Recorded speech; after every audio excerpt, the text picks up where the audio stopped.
This week, we speak with Pawan Shankar from Sysdig. In the news segment, we'll be tracking end-of-life software, improving the service mesh, looking at the Docker acquisition, trying to worry less about security, and more.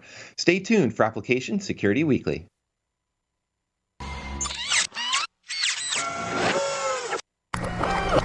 This is a Security Weekly production.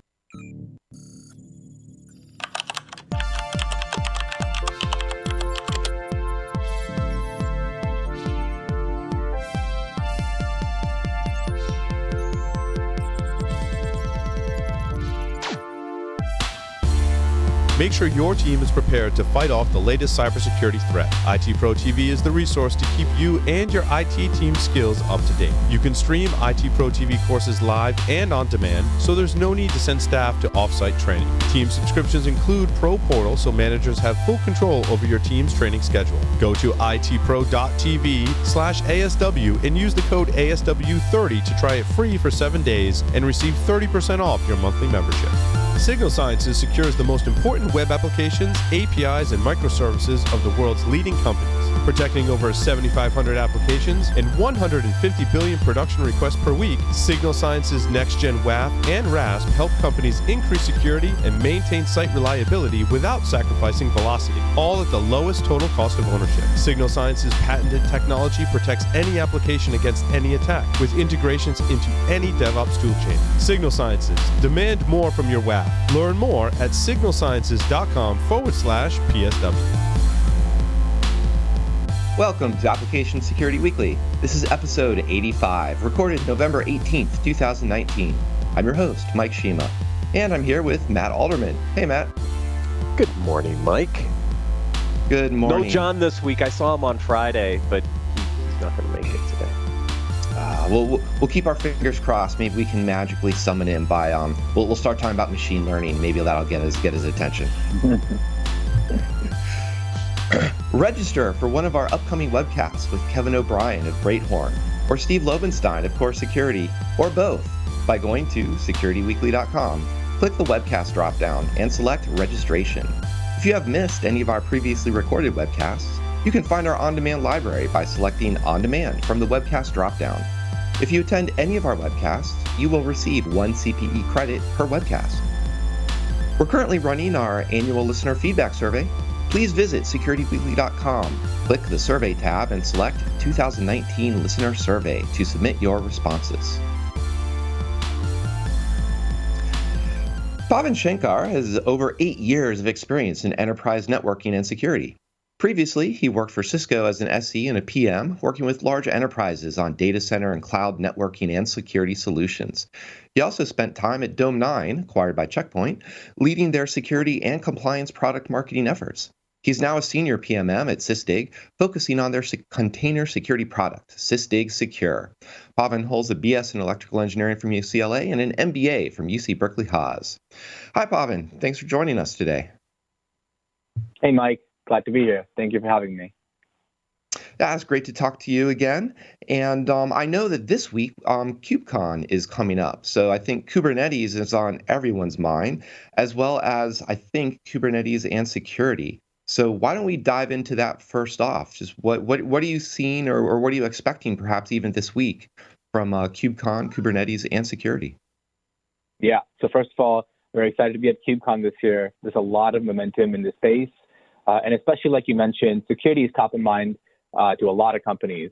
And what we're seeing, as we're talking to our customers, and what we're understanding is that the DevOps teams nowadays are starting to expand their role to really include a lot of the security functions as part of their charter. And starting, as Kubernetes started to become a part of their workflows, and if they started to bring up the applications on Kubernetes, the initial focus was really around monitoring the availability, performance, handling capacity, and troubleshooting issues when they came up.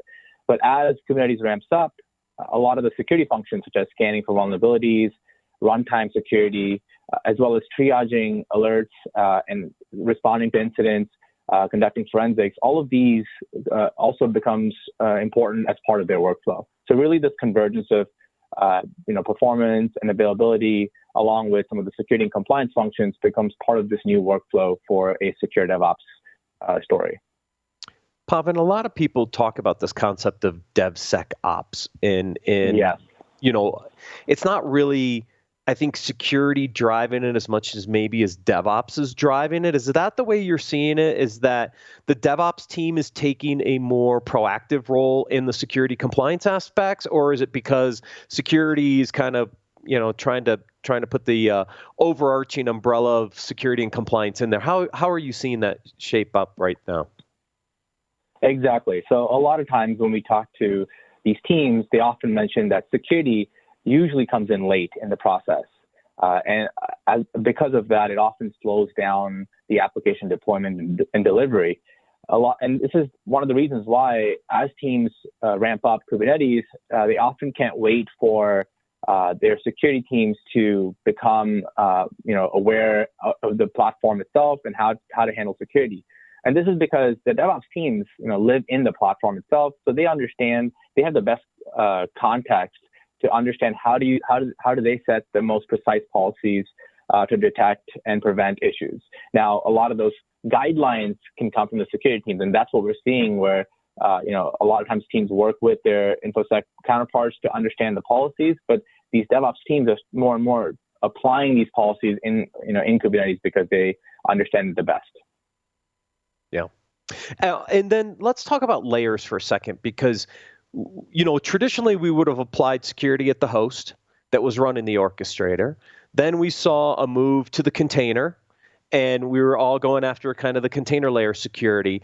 Now we have this very interesting orchestration layer in the middle that could be running on dedicated instances, could be managed as a service.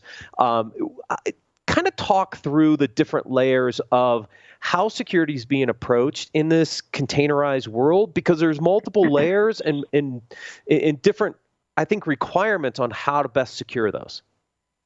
Exactly. So a lot of times when teams are starting with containers and Kubernetes, their main focus from a container standpoint was image scanning and vulnerability management. These were the primary drivers for security, making sure that images that are being pushed into production are free of any vulnerabilities, are not exposed, or leaving applications vulnerable. But as Kubernetes took off, a lot of use cases started popping up around runtime security, whether it's how do you do detection in Kubernetes specifically, understanding the Kubernetes environments to do that becomes key, as well as prevention. Now, Kubernetes itself is a very powerful platform and has a lot of native constructs like admissions controllers, pod security policies, network policies that can be, if leveraged correctly and safely, can be a really strong prevention tool. So those use cases and constructs in Kubernetes gave way to additional workflows for these DevOps teams. And finally, incident response audits become very important in an environment like Kubernetes. It's not just enough to understand it was a container breached, but it's also important to understand, did a user exec into a pod from Kubernetes? What commands did they run? What interactions did that user have with the underlying infrastructure and at the host level? So being able to trace that full activity up and down the stack, whether it's at the Kubernetes layer or down to the container or host layer, is important, as well as you bring in Kubernetes into the mix. That's also got to be a challenge as you start to add that more of, interacting with all these layers and adding more auditing, monitoring. There's got to be a challenge in the sense of potentially just increasing surface area. So all of these workflows are becoming more complex, as well as what about efficiency? So you're starting to the more you add layers and toolings, do you see, I guess let me ask it this way, do you see these workflows starting to become an impact to DevOps teams when they're trying to focus on deploying the application? Or what are the ways they can approach this to make sure that these workflows are working efficiently for them and they're not actually creating yet more chances for configuration mistakes and other types of issues that increase their attack surface, but it's still actually a net win from a security approach? Exactly. So to your point, efficiency is key. And the real goal at the end of the day, when you step back for these DevOps teams, is really to maximize that application availability. And we talked about this secure DevOps workflow. Security is important and is top of mind because they need to make sure that they address security and compliance in order to maximize that availability. So for some of the use cases beyond just scanning, start to become part of their workflow in order to make sure that they're being efficient. So things such as runtime security. How do they handle prevention without slowing down the performance of the application? A lot of times, using external tools might have a performance impact, but if you use the native controls correctly, you can really ensure that you are preventing threats, but also doing that without impacting the performance. And this is one of the things that we've launched with Secure 3.0 is to leverage the existing controls like pod security policies and make it safe and efficient to use it for the DevOps teams. A lot of times when we talk to certain teams, they know about pod security policies, they understand the value and how powerful they are, but the reality is that it's easy to misconfigure them. It's really hard to make sure that they're precise and are doing things the way you expect them to do. A lot of times they deploy them in production and then realize that maybe it's breaking application functionality, or maybe these pod security policies are too permissive and are exposing the application. So a lot of the focus for our Secure 3.0 release is around making pod security policies safe and easy to implement. And we do that by automatically generating them by understanding your environment and also helping you validate these pod security policies before you put them into production.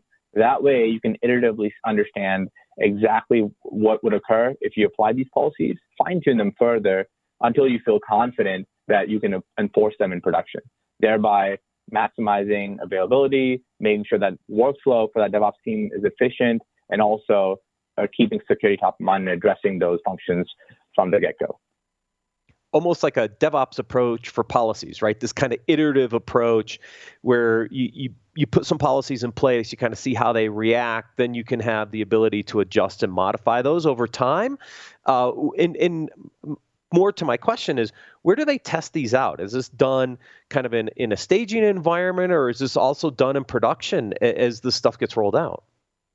Yeah, it's a great question. So, a lot of again, going back to our roots as being an open source driven company, transparency is key. So in our, whether it's profiling your images and giving you the transparency into understanding how we profile them, as well as the pod security policies, giving you the ability to validate them or dry run them essentially before you push them into production. So this is, you can think about it as a sort of a simulation that would occur right after we automatically generate that policy, to give the teams an understanding of what that expected behavior of that pod would be if they applied it into Kubernetes. And that aspect is in the platform as part of the workflow for Sysdig Secure. And as they realize the impact and feel confident, then they let Kubernetes handle the enforcement. So again, by not being in the middle and taking, and making some adjustments on the infrastructure, whether it's tampering with underlying binaries or doing some other modifications, we test this policy and then allow you to feel confident, and then let Kubernetes handle the enforcement and apply that in production without any impact on performance. Got it. Now, you talked open source. Falco's the open source product that's out there. Is Falco been extended to support Kubernetes? What happened with Falco as part of 3.0, and how does Falco play into the commercial side? Yeah, great question. So, just to give context, Sysdig created Falco and donated it to the CNCF, and it's gained a lot of momentum, and now it's part of the CNCF as a sandbox project. And, as proud parents, we're very happy that this is, helping the community implement better security essentially for their containers and Kubernetes environments. But we've also leveraged that Falco engine to power Sysdig security, Sysdig's runtime security. And really what we mean by that is extending Falco with policy management workflows on top, whether it's taking the powerful Falco engine, adding a flexible UI on top so customers can interact with a simple UI to modify and apply those policies, whether it's enabling profiling of your container images to speed up the policies that can be created automatically. And finally, a lot of these rules of Falco are driven by the open source community, by customers, partners. So really curating that into Sysdig Secure and hardening it for the enterprise is really our mission. And we're doing that with a rules library that is now part of the Secure platform, that you can essentially take those policies that have been provided by the open source, now curated by Sysdig, and apply them as part of your scope of rules. And all of these really help make, extending Falco into the enterprise, making it easy to adopt, especially at scale that these enterprises need. And one of the new things that we've launched with Secure 3.0 for Falco, or extending Falco as part of that journey, is really tuning those policies and making it more precise. So existing Falco rules can be really powerful, and you can create very flexible and precise policies. But a lot of times it can also generate a ton of alerts, potentially false positives. So now with Falco tuning as part of this Secure 3.0 release, we're actually observing the runtime conditions and automatically suggesting specific macros or conditions that you could add into your Falco rule that you've implemented to enhance that and make it more accurate. So for example, if you have an application that's writing logs to a specific path and now gets upgraded as part of a new version rollout in Kubernetes, and it's now writing logs to a new path, that change will be detected by the tuning engine, be a suggestion to the user that they can apply in order to apply that and reduce the noise. And we actually saw this in some of our early trials where it's reduced a ton of noise for customers. So a specific environment where they saw a reduction from 8,000 alerts all the way down to 10 alerts in a matter of 10 minutes. So this goes to show how powerful it is as a tuning engine that can improve your rules, reduce the false positives and alert fatigue, essentially, so your DevOps teams can, again, focus on implementing precise policies and maximizing that application availability. Nice. And I assume that learning engine is taking some of the data from the Kubernetes environment, the runtime environment of Kubernetes, to really give it more context to help it actually tune those rules better. Is that the kind of how the two play off of each other? Exactly. And that's how really speaks to how we implement as a platform to enable security in Kubernetes, leveraging these, Falco rules, enhancing them with the context, like you mentioned, observing those environmental contexts and suggesting that as part of these rules. It plays into the detection rules, so you can create precise policies. It plays into tuning, as well as in the prevention as well, where you can specify specific environments or namespaces where you would like to apply, pod security policy controls to prevent attacks that doesn't impact performance. And then Mike, what I don't want to take up the whole interview. Those are great questions, because it really points down to establishing, think of it as that policy, building up a policy that's effective for your environment. Also one that's actually somewhat reasonable and comprehensible by the DevOps team, as well as to the last points you guys were just talking about now, that aspect of there's a big difference between getting 8,000 alerts and trying to figure out which one of those alerts you should actually care about, and dropping it down to 10 alerts so that, a human can actually go through and say, you know what, this is actually something I care about. And I kind of wanted to use that aspect to say, once you have some policies defined, we've tuned them, and now we're monitoring, what happens, or how then do you approach that worst case scenario, that one of these events, that there is something that's an indicator that's tripping off one of those MITRE framework types of attack scenarios that may be happening against your system. Exactly, and that's essentially a big challenge is, again, what do you do? Even though you implement the right runtime security controls, events could occur, misconfigurations can happen that can potentially expose you. And you need to have a framework for incident response and audit in Kubernetes. And this is really challenging. Actually, one of our recent reports, our annual container usage report, found out that on average, more than 50% of containers live less than 5 minutes. And this is based on observing our usage patterns of our customers and really seeing the trends in this space, as Kubernetes and containers take off. But again, this speaks to a big problem, which is, how do you do that incident response in a short period of time? And it's not just important to see the activity at the container level or system level, but also very important to correlate that to the Kubernetes user or service that's making those changes. So, for example, if a specific user exec into a pod, being able to trace that full activity of that user in that time period becomes very important from an incident response perspective. And also from a compliance standpoint, we talked about the security compliance functions. Auditing becomes an important element that's often missing in Kubernetes because containers can be gone, Kubernetes might spin up these pods and respin them somewhere else. And in a dynamic environment, you need to be able to have an audit trail that captures exactly what occurred so you can show that as proof of compliance for any audit for SOC 2, PCI, NIST, where these things start to matter as you're running them at scale. But it also matters from an evidence perspective for forensics, right?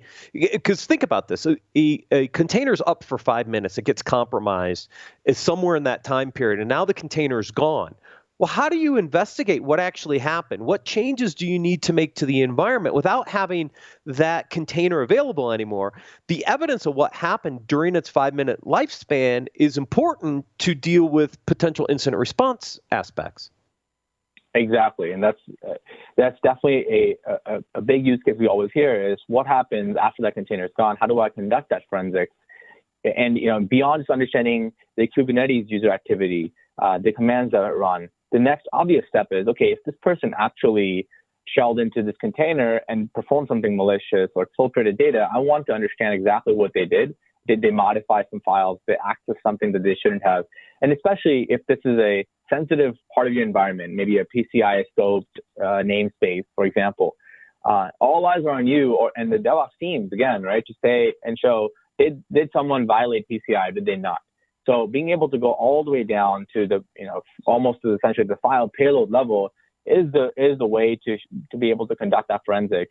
And doing this after the container is long gone, outside of production, it becomes the most challenging aspect when these teams need to conduct incident response. So a lot of these use cases become very important. Again, once you're ramping up Kubernetes in production, is to be able to have a full framework to say, this user exec into this pod, trace the entire activity that they did, and also specific low-level information or data that can be used to conduct forensics and incident response. And that's one of the things that sitting at the syscall level, this gives Sysdig a unique advantage to be able to do this at scale, is to take all that syscall level, low-level data again, because syscalls never lie, and that's a great data source for troubleshooting, monitoring issues, but also conducting forensics or investigation and audit, and essentially an audit trail. And now taking all that high-value data that we've already had, correlating that back to the Kubernetes user activity with 3.0 allows us to do a full audit of your Kubernetes environments and conduct forensics at scale. So when I think about 3.0 and the changes you've made, think about prevention, detection, response at host, orchestrator, container layer. Is that a good way to summarize? Yeah, that's a great way to summarize it. As part of the Sysdig Secure's journey, we've always been very strong on detection, essentially leveraging that Falco engine under the hood, enhancing that with the policy management workflows that save time for these DevOps teams to build those detection rules. But now adding prevention using native controls of pod security policies and making it safe and easy allows us to come full circle on the runtime security portion. And then, as you mentioned, response. This is another thing that most people often overlook, but is becoming very important, especially given the short lifespan of these containers in Kubernetes. And that is essentially the other big feature that we've launched, which is unique to this market, where we can do true purpose-built incident response and audit for Kubernetes environments. And I think we've got a little bit of time. Did you want to also show us some of this, what Secure 3.0 can do? Yes, absolutely. I'd be happy to do that. So let me just jump in and show you a few things that will bring it full circle. Okay, so let's make sure you guys can all see my screen. Looks good. Perfect. So I'll quickly walk you through two big features that we talked about. Starting with detection that we have in the platform with Secure 3.0, we've added prevention, is what we call Kubernetes Policy Advisor that leverages the pod security policies. We'll go through that, and then finally wrap it up with the second big component of activity audit, which allows us to do true incident response and then forensics for your Kubernetes environments. So what you're seeing here are all the out-of-the-box rules that are built and are basically leveraging the Falco rules under the hood. And again, taking any of these policies, you have an easy way to customize them with policy management workflows that allow you to scope these rules to any part of your infrastructure. Again, very important, where you would want to implement precise policies that don't generate a ton of alerts. You can also, customize them further with a flexible UI on top of the Falco engine, as well as import rules from the library. So we talked about out-of-the-box rules, for example, mapped to the MITRE attack framework. So all of these different rules can be easily leveraged here and then implemented as part of the policy that you're creating. And again, taking actions, so you can remediate whether you want to stop a container, take a capture file for forensics, as well as notify teams. Now, all of these detection rules are further enhanced with enforcement capabilities. So we have added prevention to the platform, essentially, and this is what we are calling as Kubernetes Policy Advisor. And what you're seeing here are essentially PSPs that we have generated. Now, you can, we talked about earlier where a lot of times these DevOps teams are building these from scratch, and it can be error prone or can be too permissive or too restrictive, where they might either break application functionality or leave your configuration exposed, especially if you're running these PSPs at scale. So we allow you to either import a already predefined PSP into the Policy Advisor, or you can just add a deployment YAML file and it will build the PSPs for you based on observing the pod specs. So again, powerful controls which can allow you to control things such as, are you running a privileged container? Are you running as root? If there are volumes mounted, what host paths, file system access do you have? What specific capabilities are you allowing, like ST-Linux, AppArmor, SecComp, and these other capabilities that really allow you to build this as a least privileged access control model for your pods and clusters. And once what you're seeing on the left-hand side is this auto-generated PSP, and on the right-hand side, we're starting to simulate this PSP. So you can see I've already started the simulation, but now I can observe certain patterns or events that are occurring that gives me an idea of how this PSP would behave in production. And this allows me to understand, okay, if this is expected behavior, I can go back and fine-tune these policies further and go through that iterative process of what Matt mentioned, that DevSecOps model, which allows you to move fast, iterate quickly, and fine-tune them until you feel confident that this is the PSP that I want to apply in production.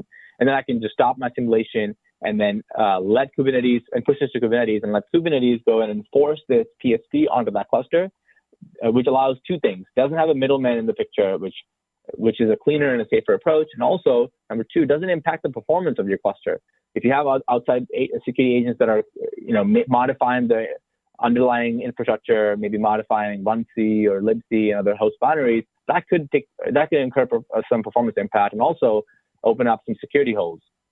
So by doing this cleanly, safely, you're essentially making pod security policies easier to implement, and especially at scale, which doesn't impact the performance. And this is all around the prevention that we've added to really make Sysdig Secure a true, comprehensive runtime security platform for Kubernetes environments. Now, the last thing I want to show you is what we do around response. So this was another big functionality that we've launched that's purpose-built for Kubernetes environments. Now, again, what you're seeing here are, a security incident view in your environment where you're understanding what exactly occurred. And you're seeing this in a chronological view. On the left-hand side, we're sorting all of these incidents by the Kubernetes environments or deployments here. And this gives you a service level or application level view of your security incidents to understand which namespaces are incurring or having potential security compromises. And this is a great way for you to quickly understand exactly where this issue is occurring. But let's take a malicious example, such as a terminal shell in a container, and we'll walk you through the entire incident response workflow for what teams do today. So as they see this incident, they quickly understand where did this first of all occur. It occurred in potentially a storefront application or a namespace.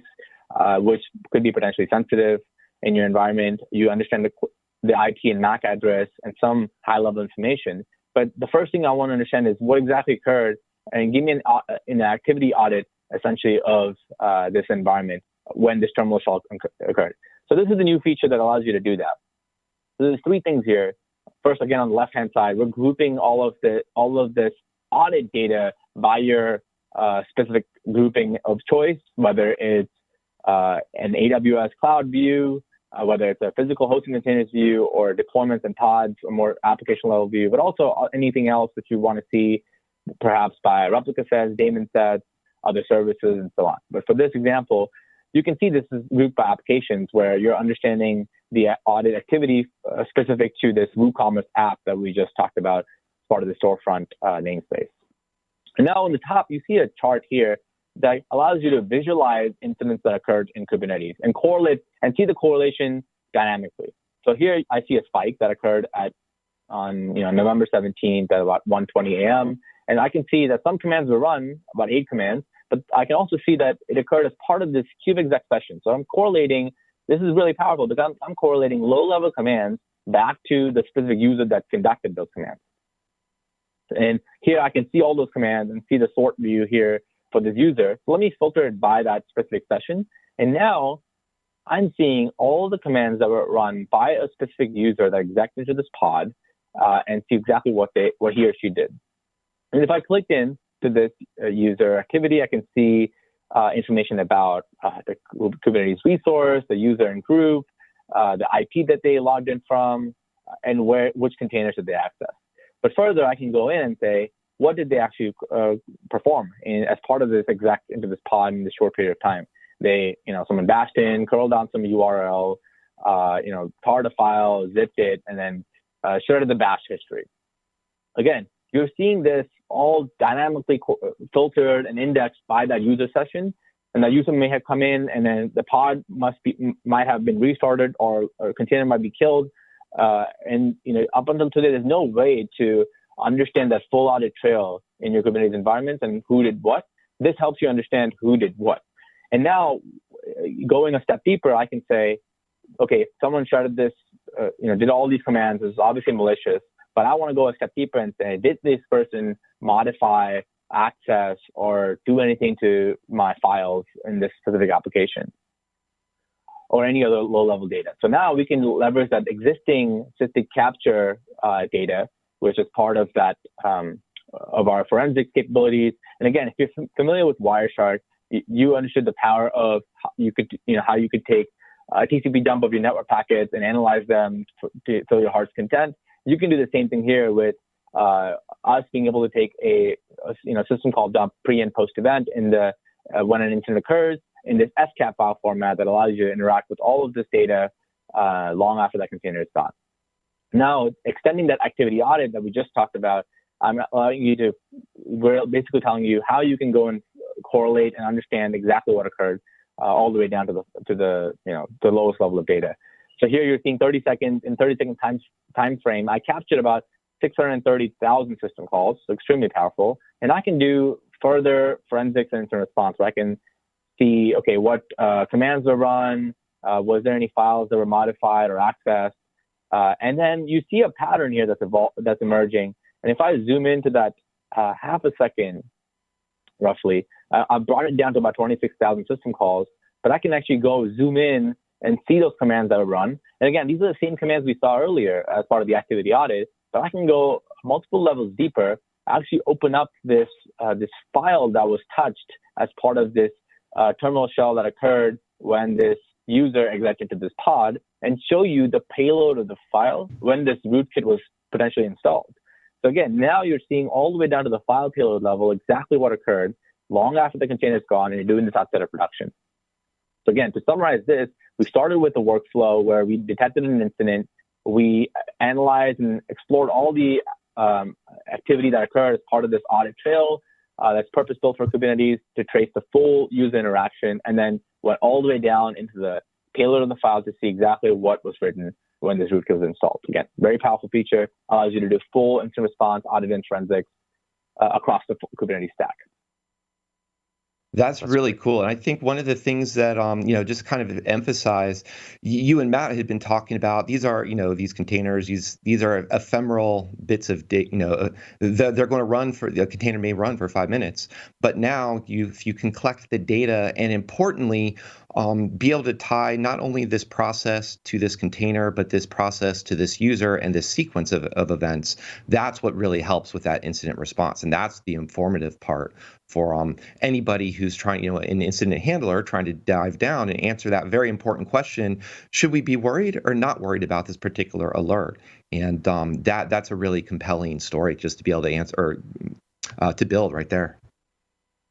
Absolutely, and that's exactly, and those are the key features as part of this security auto launch: adding prevention, using native controls in Kubernetes that doesn't impact performance, tuning those Falco policies to reduce the noise and alert fatigue, and then finally, activity audit that gives you a powerful mechanism to understand events, understand and correlate all the Kubernetes user activity with the low-level commands and network connections, as well as the ability to do forensic incident response.